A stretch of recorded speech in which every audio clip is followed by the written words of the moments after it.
बिस्मिल्लाहिर्रहमानिर्रहीम। अस्सलाम वालेकुम क्लास। बेटा, जैसे कि हमने लेक्चर नंबर 3 के अंदर चैप्टर नंबर 3 स्टार्ट किया था और जिसमें हमने अपने दो टॉपिक कवर किए थे, delta atomic theory and discharge sorry modern atomic theory. आज बेटा हमारे पास लेक्चर नंबर 4 है और लेक्चर नंबर 4 में हमें मजीद दो टॉपिक्स कवर करने हैं। पहला है आपका डिस्चार्ज ट्यूब एक्सपेरिमेंट और सेकंड है properties of cathode rays. Basically second topic जो है वो फर्स्ट से ही रिलेट करता है। तो यहाँ पर आपके पास चलते हैं अपने लेक्चर की तरफ। तो पहला topic discharge tube experiment. Basically बेटा ये एक्सपेरिमेंट था क्या? जैसा कि आपको पता है कि एक एटम जो है उसके अंदर तीन सब एटॉमिक पार्टिकल्स होते हैं, इलेक्ट्रॉन, प्रोटॉन एंड न्यूट्रॉन। तो प्रोटॉन एंड न्यूट्रॉन आपके न्यूक्लियस में है और इलेक्ट्रॉन आपके आउटरमोस्ट शेल में रोटेट करता है, ट्रेवल करता है। तो ये जो इलेक्ट्रॉन है इसकी डिस्कवरी बेसिकली हुई किस तरीके से, किस एक्सपेरिमेंट के थ्रू हुई? तो ये वो एक्सपेरिमेंट जो है वो डिस्चार्ज ट्यूब एक्सपेरिमेंट कहलाता है, जिसमें हमें पहली दफा पता लगा कि एटम के अंदर भी सब एटॉमिक पार्टिकल होता है जो कि इलेक्ट्रॉन होता है। ये एक्सपेरिमेंट जो परफॉर्म किया वो एक ब्रिटिश फिजिस्ट थे, जे थॉमसन, उन्होंने परफॉर्म किया। और ये एक्सपेरिमेंट बेसिकली था क्या, उसके लिए आप इसकी डायग्राम समझें। ये बेसिकली बेटा इस एक्सपेरिमेंट में एक आपके पास गैस ट्यूब थी जिसको नियॉन साइन या टीवी ट्यूब भी कहते हैं। और इस गैस ट्यूब के अंदर, क्योंकि इसको गैस ट्यूब इस वजह से कहते हैं क्योंकि इस पूरी ट्यूब के अंदर अंदर गैस भरी हुई थी जो कि हाई प्रेशर जनरेट कर रही थी। और इस ट्यूब के अंदर दो आपके पास पेयर्स थी, एक थी आपके पास कैथोड प्लेट और दूसरी थी आपके पास एनोड प्लेट। ये आपकी पूरी ट्यूब है। यहाँ पर दो वायर्स थे, एक कैथोड से वायर होता हुआ जा रहा था बैटरी के टर्मिनल तक, नेगेटिव टर्मिनल तक, और दूसरा वायर आपका एनोड से मूव हो रहा था बैटरी के पॉजिटिव टर्मिनल तक।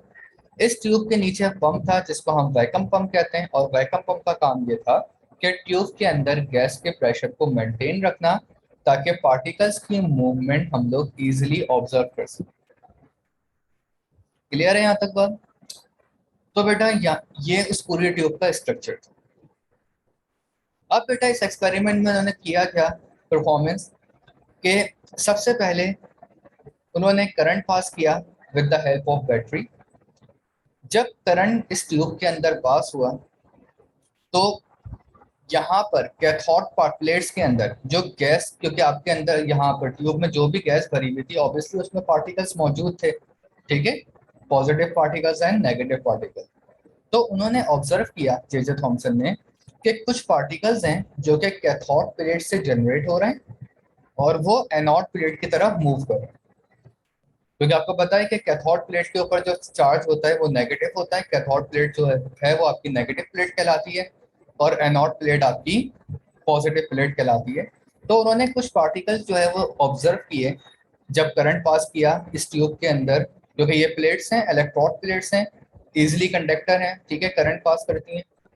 तो बैटरी की मदद से जब इसमें करंट पास किया गया तो कुछ पार्टिकल्स को ऑब्जर्व किया जो कि कैथोड से एनोड की तरफ ट्रेवल कर रहे थे और बिल्कुल स्ट्रेट पाथ में ट्रेवल कर रहे थे, कैथोड से जनरेट होते और एनोड पे जाकर वो खत्म होते। तो इस पार्टिकल्स को उन्होंने नाम दिया कैथोड रेस का, क्योंकि ये पार्टिकल्स क्योंकि कैथोड प्लेट से ट्रेवल कर रहे थे तो इस वजह से उनका नाम रख दिया गया cathode rays.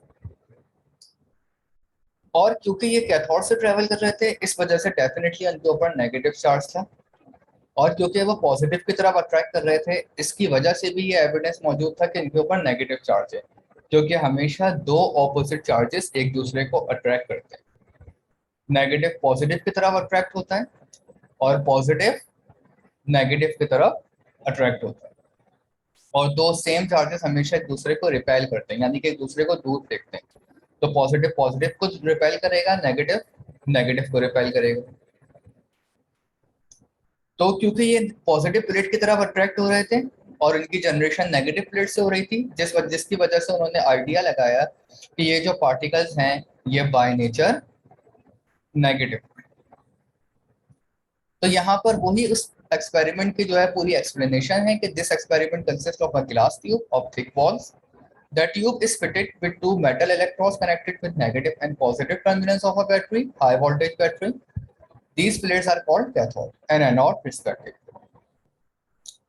First of all, tube is filled with a gas at ordinary pressure. Now, with the help of a vacuum pump, gas is evacuated such that the pressure of the gas inside the tube is reduced and the high voltage is slowly increased till the change in the tube is observed between the electrodes. Streaks of bluish light having the direction from cathode to anodes are observed. It appears that these rays travel in a straight line from cathode to anode and glow is observed to the tube towards anode side where the rays strike. तो बेटा यहाँ पर वही सारी explanation है कि इन particles की जो लाइट थी, जो उसकी लाइट का कलर था वो ब्लूइश लाइट थी जो ऑब्जर्व हुई एनोड की तरफ ट्रेवल करती हुई. गैस प्रेशर को इंक्रीज करने का बेसिक पर्पस ये था कि पार्टिकल्स की मूवमेंट इजीली हो, क्योंकि पार्टिकल्स की movement under high pressure easily होती है. Particles under high pressure easily travel करते हैं एक जगह से दूसरी जगह. अच्छा, एक बात जरूर इसमें ध्यान में रखिएगा जो कि यहाँ पर है important point to reminder. The negatively charged particle in the form of cathode rays were not obtained from the cathode plate, but these were originated by the discharge of gas particles between the two plates, cathode and anode, due to opposite charges. Since the direction from the cathode to anode, these were called cathode rays. Actually, are electrons. तो बेटा देखें, ये जो particle generate हुए थे वो particles, एक बात ध्यान में रखनी है कि जो पार्टिकल जनरेट हुए थे वो पार्टिकल्स इस कैथोड प्लेट की वजह से जनरेट नहीं हो रहे थे, बल्कि वो उस गैस के पार्टिकल्स थे, क्योंकि इस पूरे ट्यूब के अंदर जो गैस भरी हुई है उस गैस के पार्टिकल्स थे जिनकी ट्रेवलिंग कैथोड से एनोड की तरफ हो रही थी. इसी वजह से उन्होंने उनको कैथोड रेस का या कैथोड पार्टिकल्स का नाम दिया, जो बाद में कन्वर्ट होकर इलेक्ट्रॉन्स में कन्वर्ट हो. पहले इनको कैथोड रेस ही कहा जाता था, बाद में इनका नाम इलेक्ट्रॉन्स रख दिया गया. तो आई होप आपको ये एक्सपेरिमेंट क्लियर हो गया होगा. और बेटा ये डिस्चार्ज ट्यूब लेने का मकसद ये था, ये जो आपके पास डिस्चार्ज ट्यूब है जिसको नियॉन साइन ट्यूब भी कहते हैं, कि इस ट्यूब से हम माइनर से माइनर पार्टिकल्स की ऑब्जर्वेशन भी इजीली कर सकते हैं. वरना अगर इसकी जगह कोई दूसरी नॉर्मल ग्लास ट्यूब होती तो वहां पर पार्टिकल्स की ऑब्जर्वेशन करना मुश्किल होती. तो ये आपका टोटल एक्सपेरिमेंट था. एग्जाम के अंदर आपका सवाल भी इसी तरीके से बनता है कि एक्सप्लेन डिस्कवरी ऑफ इलेक्ट्रॉन या एक्सप्लेन डिस्चार्ज ट्यूब एक्सपेरिमेंट. तो आपको ये पूरा एक्सपेरिमेंट जो है वो लिखना है. अब जब हमें पता लग गया कि कुछ ना कुछ पार्टिकल्स होते हैं जो कि नेगेटिवली चार्ज रखते हैं और वो एटम के अंदर ही मौजूद होते हैं, तो उन पार्टिकल्स की प्रॉपर्टीज को भी स्टडी करना जरूरी था. तो जे थॉमसन ने ही उन पार्टिकल्स की प्रॉपर्टीज को स्टडी किया और वो पार्टिकल्स जो कैथोड रेस हैं उनकी बेसिक प्रॉपर्टीज होती क्या हैं वो यहाँ पर जो है मौजूद हैं. If an opaque object is placed in the path of the cathode rays, a shadow was observed, which indicate that these particles travel in a straight line. अब अगर इन कैथोड रेस के सामने हम कोई ओपैक ऑब्जेक्ट रखें, OPEC object कौन सा, जिसमें से लाइट पास नहीं हो सकती, जिसका शेडो फॉर्म होता है, तो हमें आइडिया होगा कि ये रेस जो है वो स्ट्रेट लाइन में ट्रेवल करती है, क्योंकि उन्होंने अपनी ट्यूब के थ्रू भी जो है वो ऑब्जर्व किया कि जो पार्टिकल्स थे वो बिल्कुल स्ट्रेट लाइन में ट्रेवल कर रहे थे. यानी पार्टिकल्स की मूवमेंट कहीं पर भी डिफ्लेक्ट नहीं हो रही थी, जिगजैग मूवमेंट नहीं थी, बल्कि एक स्ट्रेट लाइन में जो है वो ट्रेवल कर रहे थे. If a light metal wheel is placed in the path of cathode rays, the wheel rotates, which indicate that cathode rays are material particles. The mass of each particle was found 1/1837 of the lightest hydrogen atom, isotope of hydrogen having atomic mass equal to 1 AM. देखें, सबसे पहले तो जो है यहाँ पर अगर कोई लाइट मेटल व्हील को कैथोड रेस के सामने रखा जाए तो कैथोड रेस की वजह से वो व्हील रोटेट करना शुरू कर देगा. देखिए, व्हील के रोटेट करने से क्या एविडेंस होगा कि ये रेस जो है वो मटेरियल पार्टिकल्स हैं. यानी अगर ये रेस किसी मटेरियल पर, किसी ऑब्जेक्ट के ऊपर टकराएंगी तो उस ऑब्जेक्ट में मूवमेंट जनरेट होगी.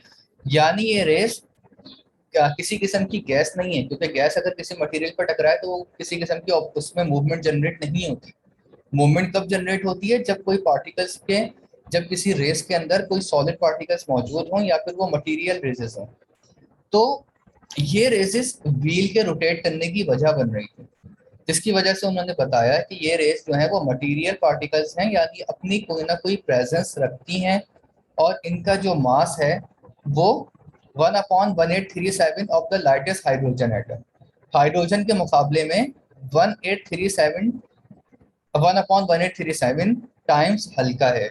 यानी अगर हम एक हाइड्रोजन एटम को, यानी कि उसके आइसोटोप को, आइसोटोप ऑफ हाइड्रोजन एटम जो है उसके मास के 1837 पार्ट्स करें, यानी 1837 पार्ट्स करें, तो उनमें से सिर्फ एक पार्ट जो है वो इस रेस के बराबर होगा। यानी ये रेस इतनी हल्की होती है, क्योंकि इलेक्ट्रॉन्स हैं, नेगेटिवली चार्ज पार्टिकल्स हैं, ठीक है, इनका मास बहुत ही हल्का होता है। तो इस वजह से इनका मास, अगर हम एक हाइड्रोजन एटम का 1837 पार्ट्स करें तो उनमें से सिर्फ एक पार्ट जो होगा वो इन रेसेस के बराबर होगा। तो आई होप ये पॉइंट क्लियर हो गया होगा, थोड़ा सा मुश्किल पॉइंट है। अब इसके बाद when these cathode rays are allowed to strike glass material or some other material, it is observed that these material produce fluorescence glow।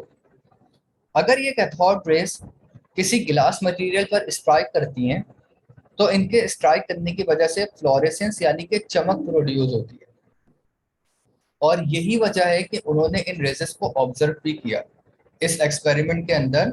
जब ये रेसेस ट्रैवल कर रही थी तो इन रेसेस के ट्रैवल करने की वजह से चमक प्रोड्यूस हो रही थी, लाइट प्रोड्यूस हो रही थी वक्फे वक्फे से, जिससे ये पता लग रहा था कि कोई रेसेस ट्रैवल कर रही है।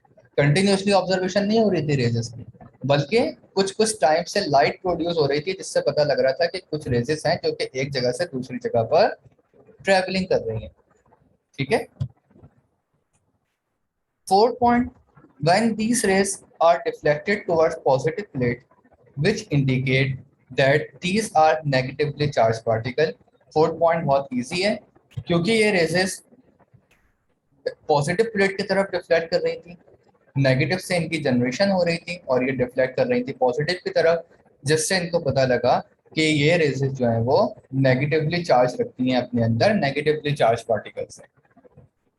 The EM ratio, charge to mass ratio of cathode particle is 1.7588 10 to the power 8 coulomb per gram।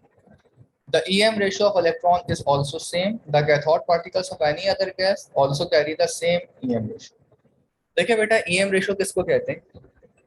EM ratio is basically a charge to mass ratio, कि एक रे का चार्ज क्या है, वेदर के पॉजिटिव चार्ज है, नेगेटिव चार्ज है या न्यूट्रल है, और अपने वो चार्ज के साथ कितना मास लेकर ट्रेवल कर सकती है, तो उसको हम ईएम रेशियो कहते हैं, कि एक रेस का कितना चार्ज है और अपने वो चार्ज के साथ कितने मास को लेकर ट्रेवल कर रही है, वो उसका ईएम रेशियो कहलाता है।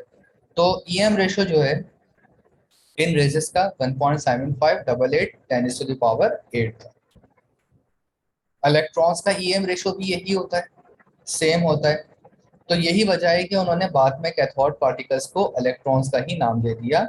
तो the cathode particle of any other gas also carry the same EM ratio. और किसी भी दूसरी गैस हो, अच्छा इसके अलावा और कि यहाँ पर ट्यूब के अंदर उन्होंने एक पर्टिकुलर गैस भरी हुई थी, लेकिन कोई भी गैस हो उसके कैथोड पार्टिकल का ईएम रेशियो सेम ही होता है। वेदर आप गैस के तौर पर हाइड्रोजन यूज कर रहे हो, हीलियम यूज कर रहे हो, आर्गॉन यूज कर रहे हो, कोई भी गैस यूज करो, उसमें जो इलेक्ट्रॉन्स होंगे उनका ईएम रेशियो सेम होगा। यानी हर गैस का इलेक्ट्रॉन्स का ईएम रेशियो यही होता है 1.7588 10 to the power। Since these rays, since these cathode particles are material particles and can produce mechanical pressure and are moving with certain velocity, so possess kinetic energy। देखिए बेटा, इससे पहले तो ये पॉइंट समझने से पहले आपको एक चीज क्लियर हो कि काइनेटिक एनर्जी होती क्या है। The energy produce in a body because of its motion is called kinetic energy. ऐसी एनर्जी जो किसी ऑब्जेक्ट की मूवमेंट की वजह से प्रोड्यूस हो, वो मूवमेंट कहलाती है, वो एनर्जी कहलाती है आपकी काइनेटिक एनर्जी। फॉर एग्जाम्पल एक कार रुकी हुई है और कोई बंदा उस कार से टकरा जाए चलते चलते, तो कोई डैमेज नहीं होता, कोई नुकसान नहीं होता, ये कार रुकी हुई है, उसमें एनर्जी नहीं है। अब अगर एक कार चल रही है और चलती हुई कार से कोई ऑब्जेक्ट टकरा जाए तो डैमेज ज़्यादा होता है, नुकसान भी होता है। हालांकि कार भी वही थी, ऑब्जेक्ट भी वही है, बट क्या, कार की मूवमेंट होने की वजह से उसमें एनर्जी जनरेट होती है। तो किसी भी ऑब्जेक्ट की मूवमेंट होने की वजह से उसमें जो एनर्जी जनरेट होती है, नेचुरली जो एनर्जी जनरेट होती है, वो एनर्जी काइनेटिक एनर्जी कहलाती है। तो आई होप काइनेटिक एनर्जी आपको समझ आया होगा। तो अब दोबारा टॉपिक पर आते हैं। तो since these cathode particles are material particles and can produce mechanical pressure and are moving with certain velocity.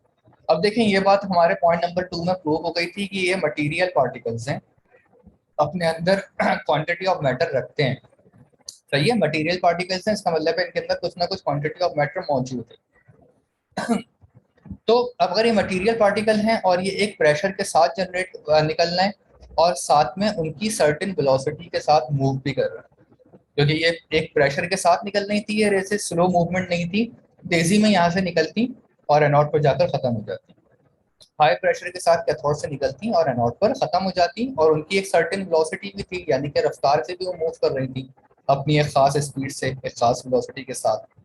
तो इन तमाम चीजों से ये एविडेंस मिला कि इन रेजेस के अंदर काइनेटिक एनर्जी मौजूद है, यानी इनकी अपनी भी एनर्जी मौजूद है। अगर अगर इन रेजेस को किसी मटेरियल, किसी ऑब्जेक्ट के ऊपर बम्बार्ड किया जाए, यानी कि स्ट्राइक करवाया जाए, तो उस मटेरियल के ऊपर इन रेजेस का कोई ना कोई इफेक्ट जनरेट लाजमी होगा, क्योंकि अगर इनके अंदर काइनेटिक एनर्जी मौजूद है तो ये अपना कोई ना कोई इफेक्ट किसी न किसी जिस मटेरियल के ऊपर इनको स्ट्राइक करवाया जाएगा, तो वहां पर ये अपना इफेक्ट को जनरेट करेगी।